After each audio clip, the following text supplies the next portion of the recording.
அனைவருக்குமே வணக்கம். சற்று முன் கிடைத்திருக்கக்கூடிய ஒரு மிக மிக முக்கியமான செய்தி ஒன்று வெளியாகியுள்ளது. சற்று முன் கண்ணீருடன் முதல்வர் ஸ்டாலின் கார் கண்ணாடி உடைப்பு, இது மாதிரி செய்திகள் வெளியாகிருக்கு. இப்போ சமீப காலமாகவே பார்த்தீங்கன்னா திமுக ஒரு மிகப்பெரிய பிரச்சனைகள் போயிட்டு இருக்கு இல்லையா. உதயநிதி ஸ்டாலினாலே பார்த்தீங்கன்னா திமுகவுக்கே ஒரு மிகப்பெரிய இடியாக விழுந்திருந்தது. அவர் பேசிய சனாதன வழக்குகள் தான் இப்போ திமுகவுடைய கதையே முடியக்கூடிய அளவிற்கு சம்பவம் மேலே சம்பவம் நடந்திருக்கு. நேற்று பார்த்தீங்கன்னா முதல்வர் ஸ்டாலின் அவர்கள் ஈரோடு கிழக்கு இடைத்தேர்தல் வருகின்ற பிப்ரவரி மாதம் நடைபெற போகிறதாக பார்த்தீங்கன்னா டெல்லி தேர்தல் ஆணையம் பார்த்தீங்கன்னா அறிவிப்பு கொடுத்துருக்க நிலையில் பார்த்தீங்கன்னா இப்போ திமுக பிற கட்சிகளும் பார்த்தீங்கன்னா தேர்தல் பிரச்சாரத்தில் பார்த்தீங்கன்னா ஈடுபட்டு வந்திருந்த நிலையில் பார்த்தீங்கன்னா அங்கு திமுகவே எதிர்ப்புகள் தெரிவித்துட்டு வரும் நிலையில் தான் பார்த்தீங்கன்னா அங்கே ஒரு கலவரங்கள் ஏற்பட்ட சம்பவத்தினால முதல்வர் ஸ்டாலினுடைய கார் கண்ணாடி உடைக்கப்பட்ட சம்பவம் தான் பெரும் அதிர்ச்சியை ஏற்படுத்தியிருக்கு.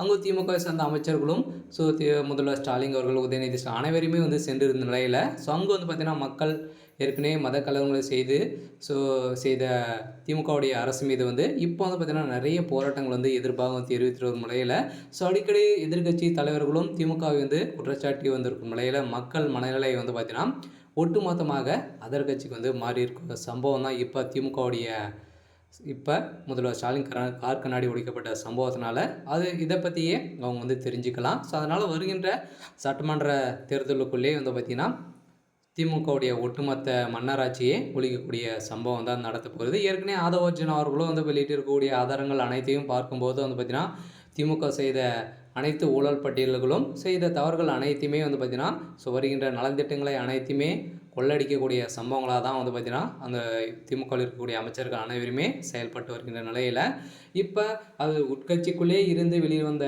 சொல்லக்கூடிய செய்திகள் எல்லாமே உண்மையாக தான் மக்கள் பார்க்கப்பட்டு வரும் நிலையில் தான் இப்போ முதல்வர் ஸ்டாலின் அவர்கள் ஈரோட்டில் பார்த்தீங்கன்னா அவருடைய கார் கண்ணாடி உடைக்கப்பட்ட சம்பவத்தில் அங்கு மிகப்பெரிய கலவரங்கள் வெடிக்கப்பட்ட சம்பவம் போலீஸ் குவிக்கப்பட்டு அங்கு மக்களிடையே எதிர்ப்புகள் வந்திருக்கு. இருந்தாலும் திமுகவுடைய நிலைமை என்ன அப்படின்ட்டு தான் கேள்விக்குறியாக இருந்தாலும் இப்போ புதிய கட்சியாக தமிழக வெற்றி கழகம் இருக்கு இல்லையா. இதில் போட்டியிட்டாங்க அப்படின்னா மிகப்பெரிய வெற்றி பெற்றிருந்தது அப்படின்னா திமுகவுக்கு கேள்விக்குறி தான். வருகின்ற சட்டமன்ற தேர்தலுக்குள்ள எந்த ஒரு தொகுதியும் கைப்பற்றாத நிலைமை தான் வரப்போகுது. இருந்தாலும் திமுகவுடைய நிலைமை என்ன அப்படின்றது தான் கேள்விக்குறியாக இருந்தாலும் முதல்வர் ஸ்டாலின் அவர்களுக்கு அங்கு அவருடைய கார் கண்ணாடி உடைக்கப்பட்ட சம்பவம் மக்களிடையே பெரும் அதிர்ச்சியையும் திமுகவுடைய பெரும் பரபரப்பையும் ஏற்படுத்தியிருக்கு. இருந்தாலும் என்ன நடக்க போகுது அப்படின்றத வெயிட் பண்ணி பார்க்கலாம். இது மாதிரி செய்திகளை தெரிஞ்சுக்கணும் அப்படின்னா மறக்காமல் நம்மளுடைய சேனலை சப்ஸ்கிரைப் பண்ணிக்கோங்க. தேங்க்யூ.